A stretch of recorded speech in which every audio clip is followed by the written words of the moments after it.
Good morning and happy Wednesday. It's Ariana Newcomer, and this is Wisdom Wednesdays. I am a Dove Oracle priestess and a voice healer. And today I'm going to talk about voice healing and what it means. Last week I talked about my own journey of healing my own voice, getting a voice injury that made me have to stop my performing career, my singing career, and how devastating that was for me. And I want to tell you more about some of the other aspects of healing your voice and what can happen for you when you open up this truly miraculous instrument. It really is the most amazing thing what this human voice is capable of, what it can do. And most of us use only a really small portion of its expressive capabilities, I mentioned last week. And we have the capacity, when we open up our expression, to open up aspects of ourselves and become more whole within, to become more fully aligned with who we truly are, and then to be able to joyfully express our divine purpose out into the world with our own voice. So one of the things that you need to know is that, of course, voice is vibration, and everything vibrates. Everything vibrates at all the cells in our bodies. The different kinds of cells vibrate at different rates, at different frequencies. I've mentioned this in the past in a Wisdom Wednesdays about why I don't want you to raise your vibration, because we're actually a harmony of vibrations. We aren't a single vibration or frequency. And it isn't really useful to think about that. We're wanting to really harmonize ourselves. And our own voices are one of our best tools for doing that. Dr. Alfred Tomatis is considered the founder of the field of psychoacoustics.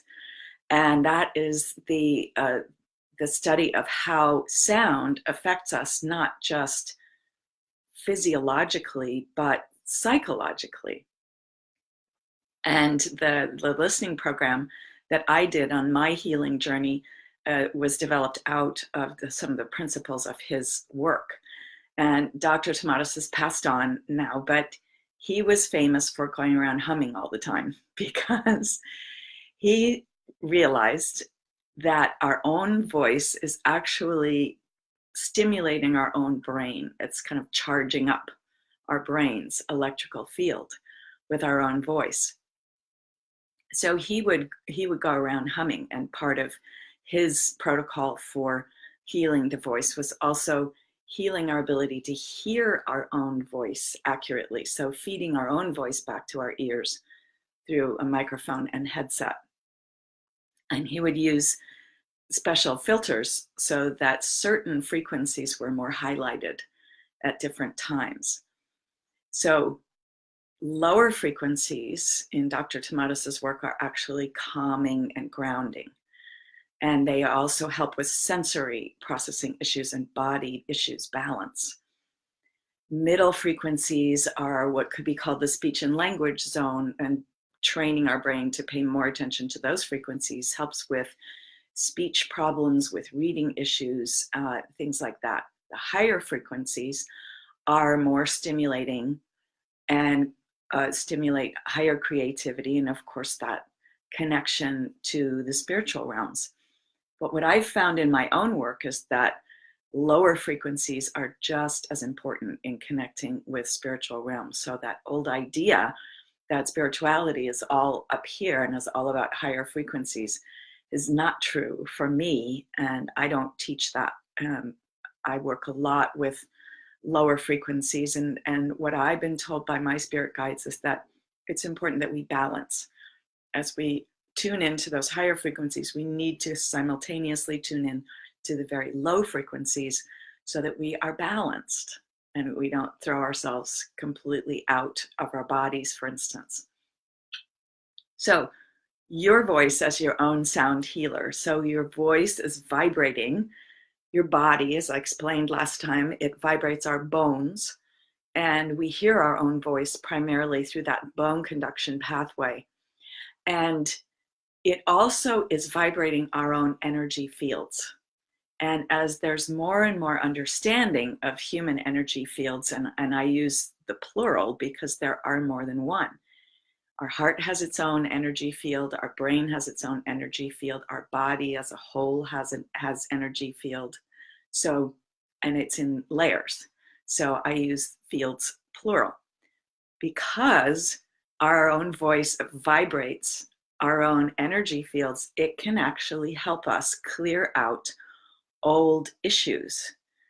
And what I found in working with clients is that when we continue to use old habits of speech and keep ourselves kind of locked into this certain way of speaking that we've unconsciously developed, that holds that way of being in our being and in our energy fields. And when we break out of those habits of speech and start using our voices more fully, and grabbing all the expression that we can and allowing ourselves to express great joy and great sadness and everything in between, we can actually vibrate those old habits of being out of our energy fields with our own voices. And this is one reason why often we may have done a whole lot of work on a certain issue in our lives and we find that it still sticks around. It's kind of still there. Dang, I thought I've done all this work on this and it's still there. Well, if you're still using the habit of speech that you developed that came in with that habit of being, it's going to keep you stuck. So I highly recommend that everyone play with voice and give yourself the opportunity to explore all the variations that we have available to us, and don't keep yourself stuck in, oh, this is just my voice, it's the way it is, it's always been like this. So you might have a very soft, breathy voice, and you think that's just my voice, it's just the way it is. No, it's just a habit that you developed at a certain point. Or I told Connie's story last week where she had this very, very tiny voice. She wasn't a tiny woman. And I told you how when she opened up her voice, her whole life opened up. So our voice is us in this very, very fundamental way. It's our primary instrument of communication and connection. And when we keep ourselves stuck, we keep our voice kind of stuck in a box, we keep ourselves stuck in a box. So using our voices is actually a really fun way to get unstuck, and a way that most people don't even think to do. One of the things that I do with clients is we read out loud from children's books. And I strongly recommend Dr. Seuss because it's fun, it's funny, and you can really play. Imagine you're reading out loud to a room full of squiggly wiggly kindergartners, and you have to keep them in their seats just by the sound of your voice. What would you do? And remember that your brain will fool you. If you have a voice story, as I talked about last week, that says, like Connie did, girls should be seen and not heard, and that caused you to develop a voice that couldn't be heard, Connie couldn't allow herself to increase her volume and expressiveness because of that voice story. Her brain told her she was yelling when she wasn't even close to. So be aware that your brain may be fooling you about how much expression you are using, and try going for really way over the top and allow yourself to really have fun and play. And go ahead and feel like you're acting if you like. But the truth is, nothing is going to come out of your mouth that isn't a part of you. And all parts of us deserve to be honored and loved and to have their time for expression. I'm not talking about splatting your anger all over somebody else, but giving your anger a chance to be expressed in a responsible way. So it might be when you're alone and you can read something like Green Eggs and Ham and let that anger out, because the guy that Sam keeps trying to eat the green eggs and ham really doesn't want to do it, right? So in that context of just reading a fun and silly children's book, you can allow yourself to play. It doesn't mean anything. And you allow yourself to come into this greater and greater wholeness, more full alignment. And healing your voice is really healing yourself.